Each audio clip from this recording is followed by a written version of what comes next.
السلام علیکم ورحمۃ اللہ وبرکاتہ۔ مجھے تو بخوبی جان کے ہوں گے، میں ہوں آپ کا میزبان حافظ محمد جنید، اور آپ اس وقت دیکھ رہے ہیں میرا YouTube channel Islamic basic information. آج میں کچھ نہایت ہی ضروری سیشن رمضان کا لے کر حاضر ہوا ہوں، جس کے اندر روزے کی تاکید اور روزے کے ساتھ ساتھ پرہیزگاری کی تاکید بھی ہے انشاءاللہ۔ یہ میرے لیے بھی اور تمام مسلمانوں کے لیے بھی ہے۔ اللہ پاک سے دعا ہے کہ اللہ پاک مجھے بھی اور آپ کو بھی ان باتوں پر عمل کرنے کی توفیق عطا فرمائے۔ بسم اللہ الرحمن الرحیم۔ روزہ ہمیں بہت کچھ سکھاتا ہے، اور اس کے بارے میں اللہ پاک نے فرمایا الصوم لی وانا اجزی بہ، روزہ میرے لیے ہے اور اس کی جزا بھی میں ہی دوں گا۔ تو روزے کے اندر ہمیں یہاں سے پتہ چلتا ہے کہ روزہ انتہائی اخلاص کے ساتھ پورا کرنے کی چیز ہے، کہ آپ یہ کسی کو جتلا نہیں سکتے، کیونکہ یہ مہینہ ایسا ہے کہ اس مہینے میں ہر انسان کا، ہر مسلمان کا روزہ ہوتا ہے۔ تو آپ کس کو جتلائیں گے؟ اگر عام دنوں کو دیکھا جائے تو اس کے اندر اگر آپ کا روزہ ہے، روٹین میں لوگوں کا روزہ نہیں ہے، تو آپ کسی کی دعوت پر اس کو یہ بتائیں گے کہ بھائی میرا روزہ ہے،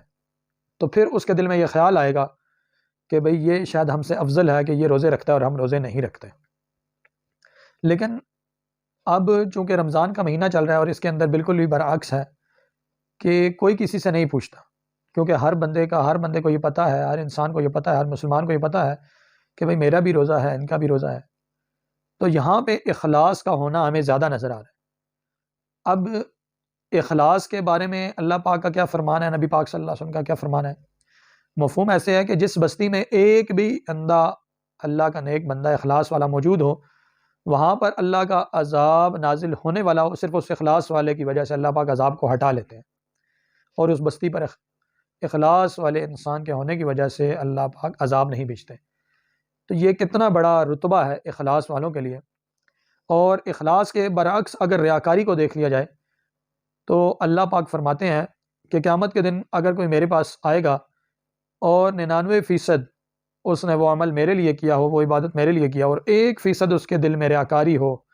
دکھلاوا ہو، یا اس کو بولتے ہیں شرک آ جائے کہ دوسرے کو دکھلانے کے لیے، دوسرے کو بتانے کے لیے وہ عمل کیا ہو، تو اللہ پاک فرماتے ہیں کہ میں پھر اس سے کہوں گا، اور یہ اللہ پاک کہیں گے کہ جاؤ تم اس سے اس کا بدلہ لے لو، میرے پاس اس کا کوئی بدلہ نہیں ہے۔ اللہ پاک کو 1% بھی دکھلاوا، ریاکاری اور شرک قابل قبول نہیں۔ یہ شرک ایسا بڑا گناہ ہے۔ تو اب اس اخلاص کو برقرار رکھنے کے لیے ہمارے بڑے اکابر علماء کیا فرماتے ہیں؟ وہ فرماتے ہیں کہ ہمیں اپنی نیتوں کو ٹٹول لینا چاہیے۔ جب بھی کوئی کام کرنے لگیں تو اس سے پہلے ہم اپنی نیت کو دل کے اندر ٹٹول لیں، یہ جان لیں کہ یہ عمل میں کس کے لیے کرنے لگا ہوں۔ آیا کہ یہ فلاں شخص جو مجھے دیکھ رہا ہے نماز پڑھتے ہوئے، اس کو دکھانے کے لیے میں یہ عمل کر رہا ہوں؟ آیا کہ جو میں یہ روزہ رکھ رہا ہوں، کیا یہ میں نے اس کی تشہیر کرنی ہے، لوگوں کو بتانا ہے کہ میں نے روزہ رکھا ہے، میں نے روزہ رکھا ہے، میں بڑی مشکل سے روزہ رکھتا ہوں، میرا بڑا روزہ اچھا ہے؟ یا میں اللہ کی رضا کے لیے روزہ رکھ رہا ہوں، یا میں اللہ کی رضا کے لیے نماز پڑھ رہا ہوں، یا میں اللہ کی رضا کے لیے صدقہ کر رہا ہوں؟ اب اگر صدقے کی بات کر لی جائے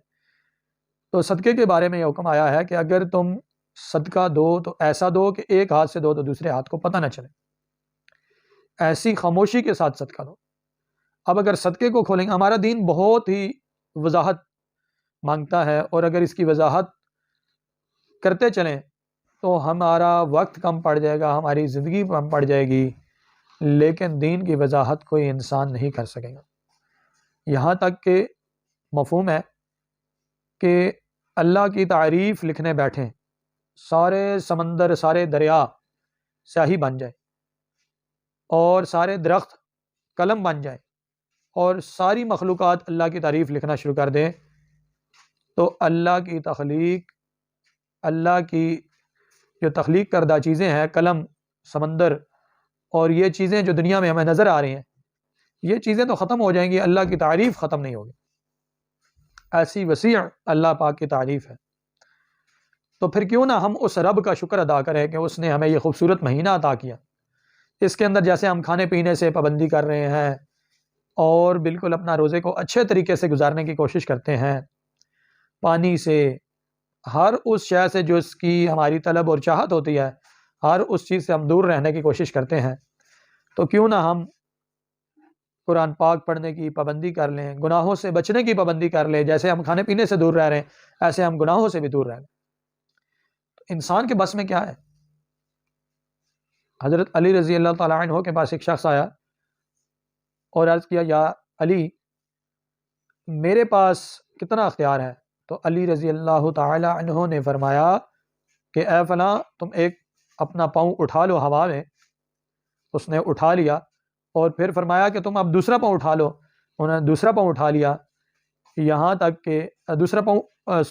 معذرت چاہتا ہوں، دوسرا پاؤں انہوں نے کہا میں کیسے اٹھاؤں کہ میں تو بغیر سہارے کے دوسرا پاؤں نہیں اٹھا سکتا۔ تو علی رضی اللہ تعالی عنہ نے فرمایا کہ اللہ پاک نے ہمیں اتنا ہی اختیار دیا ہے، ہم کسی کام کے بارے میں کوشش کریں اور قدم اٹھائیں، حرکت کریں، اللہ پاک اس کام کے اندر برکت اور اپنا مدد شامل حال کر دیتے ہیں۔ تو ہمارے بس میں ہے کہ ہم گناہوں سے بچنے کی کوشش کر سکتے ہیں، اور بے شک اللہ پاک کسی کی محنت رائیگاں نہیں جانے دیتے۔ تو یہ تھی کچھ ضروری باتیں جو میں نے آپ کے گوش گزار کی، امید کرتا ہوں آپ کو نہایت ہی پسند آئی ہوں گی۔ اگر آپ کو یہ باتیں پسند آئی ہیں تو آپ سے گزارش ہے چینل کو سبسکرائب کر دیں، لائک کر دیں، کومنٹ میں ضرور بتائیں تاکہ بات کرنے والے کی حوصلہ افزائی ہو جائے اور وہ خود بھی اس پر عمل تا حیات کرے اور آگے بھی اچھی باتیں کرنے کی اللہ پاک اس کو توفیق دے اور اس کا جذبہ بڑھے اور وہ مزید اچھی باتوں کی طرف لوگوں کو تلقین کریں اور لوگوں کو بھی ضرور شیئر کر دیں تاکہ ان باتوں سے اگر کسی کو فائدہ ہوتا ہے تو مجھے ایک حدیث مبارکہ یاد آ گئی کہ حدیث شریف کا مفہوم ہے کہ اگر تم کسی کو کسی بات کی تلقین کرو، جیسا کہ نماز کی تلقین کرو، اور وہ اس بات پر عمل کر لے آپ کی وجہ سے، تو آپ کی نماز، آپ کو یہ جج نہیں ہے، آپ کو پتہ نہیں ہے کہ آپ کی نماز قابل قبول ہے اللہ کے حضور، آپ نے اس لیول کی نماز پڑھی ہے یا نہیں پڑھی، لیکن جس کو آپ نے تلقین کی اور اس نے نماز ادا کر لی جماعت کے ساتھ، تو اس کی مقبول نماز کا ثواب آپ کو ملے گا۔ تو یہ کیسا ہی دعوت کا خوشگوار عمل ہے اور خوش قسمت عمل ہے کہ ہم کسی دوسرے کو کسی بات کی صرف تلقین کر دیں، بتا دیں، اس تک پیغام پہنچا دیں اور وہ عمل کرنے والا بن جائے، تو ہمیں اس کے مقبول روزے کا، مقبول حج کا، مقبول نماز کا، مقبول صدقے کا ہمیں ثواب ملتا رہے گا انشاءاللہ۔ تو اللہ اور اللہ کے نبی کی باتوں میں بے شک کوئی شک نہیں، اللہ پاک اپنی حکموں پر اور نبی پاک صلی اللہ علیہ وآلہ وسلم کے مبارک طریقوں پر چلنے کی توفیق مجھے بھی عطا فرمائے اور آپ سب مسلمان بھائیوں کو بھی عطا فرمائے۔ اسی کے ساتھ آج کے رمضان سیشن کی میں آپ سے اجازت چاہوں گا۔ السلام علیکم ورحمۃ اللہ وبرکاتہ۔